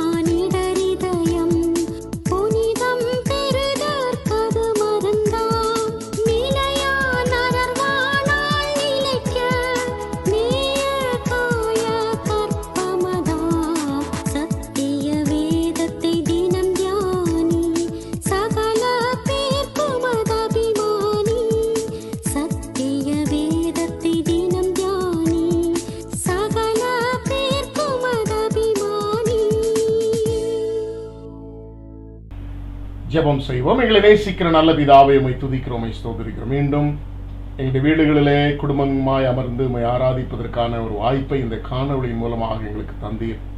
அதற்காக உம்மை ஸ்தோத்திரிக்கிறோம் சுவாமி. இந்த ஆராதனை கர்த்தர் ஆசீர்வதித்தீர். நாங்கள் பாடின பாடல்கள், ஏறெடுத்த விண்ணப்பங்கள், ஆண்டவர் உமக்கு செலுத்தின துதி தோத்திர பலிகள், உமக்கு செலுத்தின துதி கன மகிமை எல்லாவற்றையும் கர்த்தர் அங்கீகரித்தீர். அதற்காக உம்மை ஸ்தோத்திரிக்கிறோம் சுவாமி. உம்முடைய வசனம் தந்தீர், உமக்கு நன்றி சொல்லுகிறோம். உம்முடைய சத்தியத்தினால் எங்களுடைய மனதை, சிந்தையை வளமாக்குவதற்கு ஆண்டவர் எங்களை அழைத்திருக்கிறீர். அப்படிப்பட்ட ஒரு அர்ப்பணிப்போடு கூட ஆராதனையில் அமர்ந்திருக்கும் பொழுது ஜீவனுள்ள ஆராதனையாக நாங்கள் ஆராதித்து சுவாமி, உயிரோடு இருக்கிறவரை உயிருள்ள அந்த ஆராதனைகளை தரிசிக்க முடியும் என்ற விசுவாசத்தோடு அர்ப்பணித்த பிள்ளைகளை, வசனம் கேட்க அர்ப்பணித்த பிள்ளைகளை, மனுஷனுடைய சத்தத்தை அல்ல கர்த்தருடைய சத்தம் கேட்க அர்ப்பணித்த பிள்ளைகளை ஆண்டுடைய கருத்தில் அர்ப்பணிக்கிறோம். கர்த்தர் பொறுப்பேற்றுக் கொள்வோம். கொடுத்திருக்கிற காணிக்கைகளுக்காக ஸ்தோத்திரிக்கிறோம். அங்கீகரித்து நீர் ஆசீர்வதித்து அதை பெருக பண்ணி உம்முடைய சந்தோஷத்தின் நிறைவினால், உம்முடைய சமாதானத்தின் நிறைவினால் ஒவ்வொருடைய உள்ளங்களையும் எல்லைகளையும் பாதுகாத்துக் கொள்ள முடியாது. நம்முடைய கரத்தில் பெற்றுக் கொண்டது நம்முடைய கரத்தில் தாழ்த்தி ஒப்புக் கொடுக்கிறோம். கர்த்தர் பொறுப்பேற்றுக் கொள்ளும். தெய்வ சமாதானத்தோடு ஒவ்வொருவரையும் நீர் ஆசீர்வதித்து அனுப்பும். இயேசு கிறிஸ்துவின் நாமத்தில் ஜெபிக்கிறேன் நல்ல பிதாவே, ஆமென்.